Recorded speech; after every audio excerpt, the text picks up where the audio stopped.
les petits readers, j'espère que vous allez bien. Moi ça va assez bien, je dois dire. Ça fait quelques semaines maintenant que j'ai repris le travail en librairie et même si travailler avec les règles sanitaires, c'est pas toujours évident, donc on doit rester le plus souvent possible derrière la caisse, on doit porter des masques, etc. Je suis quand même contente de retrouver des clients à conseiller et puis surtout des livres à défendre. Vous l'avez d'ailleurs vu dans le titre, je vais un petit peu faire la même chose dans la vidéo d'aujourd'hui, donc je voulais juste voir avec vous tous les livres qu'on peut retrouver à l'heure actuelle dans les librairies et qui en veulent véritablement à mon portefeuille sans que je ne sache véritablement pourquoi. Vous le savez peut-être, mais le confinement a énormément impacté la chaîne du livre, tant au niveau de la structure qu'au niveau des remises en question, des réformes, des envies de tous ces maillons. Et il faut savoir qu'en fait les éditeurs sont payés 2 ou 3 mois après la publication de leurs ouvrages, ce qui fait que pendant le confinement ils allaient plus ou moins bien vu qu'ils avaient les retours de 2 ou 3 mois avant, mais là où ça va se gâter c'est maintenant vu que pendant le confinement ils n'ont quasiment eu aucune entrée. Donc pour les soutenir comme je peux, je fais un petit tour des librairies avec vous et puis je vous montre quelques petits conseils lecture bien dans l'actu.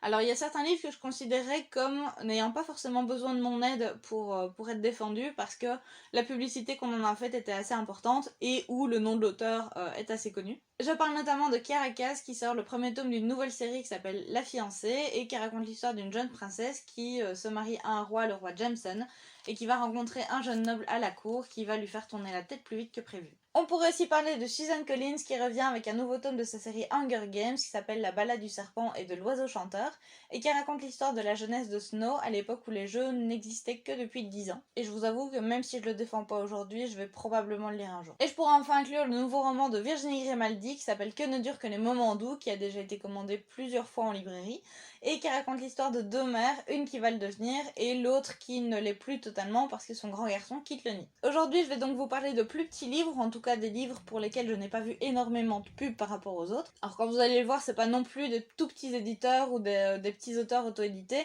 D'ailleurs dites-moi si ça vous intéresse que je fasse une vidéo que sur des petites structures ou des petites maisons d'édition ou des petits auteurs auto-édités. Là je vais surtout m'axer sur les livres que moi personnellement je vois passer en librairie pour que vous ayez une chance de les retrouver dans les jours à venir. Donc on commence tout de suite avec un livre que j'ai dévoré et dont je vais certainement vous reparler dans ma lecture de juin. Il s'agit de Lettres d'amour sans le dire d'Amanda Sters, publié aux éditions Grasset. Ici l'auteur nous raconte l'histoire d'Alice, 48 ans, qui a une fille très jeune dont l'éducation n'a pas forcément été facile et qui voit simplement son corps comme une machine. Pour elle c'est simplement une enveloppe charnelle qui lui permet de faire d'autres choses sur la terre. Mais un jour, elle va rentrer dans un salon de thé à la japonaise et va se retrouver en haut du salon à se faire masser par un masseur japonais.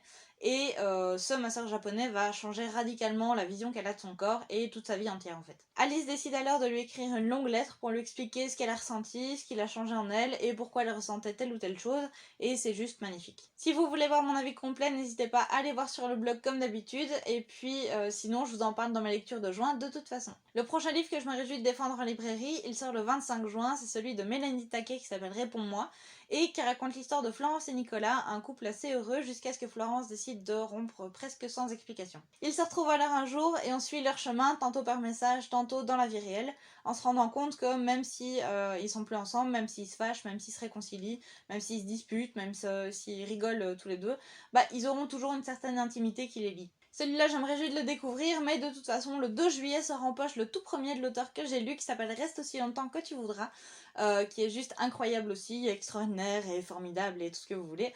Mais je vais pas vous expliquer ici vraiment ce que j'en pense, parce que comme d'habitude, j'en ai déjà fait une chronique sur le blog, dont je vous remets tout ça en barre d'infos. Ensuite, il y a deux livres, à mon avis, ils n'auront absolument pas besoin de moi pour exister, mais je les aime particulièrement, donc je voulais quand même vous en parler. Il s'agit donc premièrement de Prisonnière du temps de Kate Morton, et le deuxième c'est le volume 9 de la BD de Kaamelott qui sort enfin donc le 24 juin il me semble. Bon, la BD de Kaamelott, j'ai pas forcément besoin de vous la présenter plus que ça, c'est juste l'univers de Kaamelott avec son humour décalé comme on aime et comme on attend depuis longtemps. Donc toujours écrit par Alexandre Astier et dessiné par Steven Dupré. Et dans le livre de Kate Morton, on est à deux époques, donc 1862 et 2017. 1862, on suit Edward Radcliffe, c'est un peintre qui tombe fou amoureux d'une fille qui devient absolument sa muse. Et d'un autre côté, il achète une maison qui va devenir vraiment son temple, vraiment où il peint, où il reçoit des amis, etc. Et un jour, il va y avoir un drame dans cette maison avec cette fille en question. De l'autre côté, en 2017, on a une archiviste à Londres qui retrouve une mallette avec les initiales du peintre et dedans un portfolio avec les initiales de quelqu'un de sa famille à elle. Donc elle va se poser des questions, elle va essayer d'enquêter un petit peu sur la vie de ce peintre, et donc on va avoir 1862 et 2017, enfin pour vous l'inverse, qui vont se rapprocher et qui vont ne plus former qu'une seule ligne du temps en ayant révélé tous ses secrets, enfin du moins une bonne partie. Un avant-dernier livre qui m'a fait de l'œil et que pour le coup j'ai vu sur le compte Instagram d'Audrey du Souffle des mots, c'était Les Roches Rouges d'Olivier Adam. Olivier Adam nous raconte donc l'histoire d'Antoine, 18 ans, qui commence une aventure avec Leïla, sauf que Leïla a 3 petits problèmes. 1, elle est beaucoup plus âgée que lui. 2, elle a un gosse. Et 3, elle a un mec qui n'a pas l'air d'être la gentillesse incarnée. Un jour, Leïla va fuir, va retrouver Antoine et ils vont devoir se carapater tous les deux avant que le mec en question ne les retrouve. Donc ils vont partir tous les deux jusqu'à un endroit qui s'appelle les Roches Rouges avec l'enfant de Leïla. Et quelque chose me dit que l'histoire ne s'arrête pas là. Et enfin, un dernier livre dont j'attends la sortie avec impatience, je crois que c'est le 26 juin, parce que niveau vulgarisation littéraire, il a l'air top. Je crois que je le mettrai plus ou moins sur le même niveau que Classique de Pierrot et Redec. Il s'agit du livre Les bons gros bâtards de la littérature, écrit par Guillaume Plassans, donc Guillaume Plassans qui est le modérateur de la page Facebook Popésie, et dessiné par Aurélien Fernandez. Il va sortir aux éditions Lapin et reprendra, je cite, le côté sombre des auteurs classiques. Alors je pense que niveau vulgarisation et démystification, on est vraiment haut. Et donc je pense tout simplement que ça pourrait être super intéressant, donc je me réjouis. Voilà donc les petites sorties qui me font de l'œil pour le moment et que je défends ou que je défendrai en librairie dans très peu de temps. N'hésitez pas si vous avez un conseil, une réaction ou même si vous attendez une sortie particulière à me le dire en commentaire. Je me ferai un plaisir d'aller regarder ça et puis de me faire un petit agenda comme ça pour suivre un petit peu les sorties comme je fais d'habitude finalement pour mon métier de libraire. Vous pouvez aussi aimer la vidéo si ce genre de petit récap de sortie vous plaît. Je pense que ça serait sympa de le faire mensuellement pour vous montrer un petit peu ce qui sort, ce qui m'intéresse, etc. Et puis n'hésitez pas à vous abonner en dessous comme d'habitude en n'oubliant pas d'activer la petite cloche parce que la vidéo de la semaine prochaine est assez spéciale. J'avais quelques petites choses à vous expliquer parce que j'ai des projets qui s'en viennent et pour ça j'ai besoin de vous. Donc voilà, restez connectés et puis moi je vous souhaite de magnifiques lectures et une excellente semaine. Prenez soin de vous.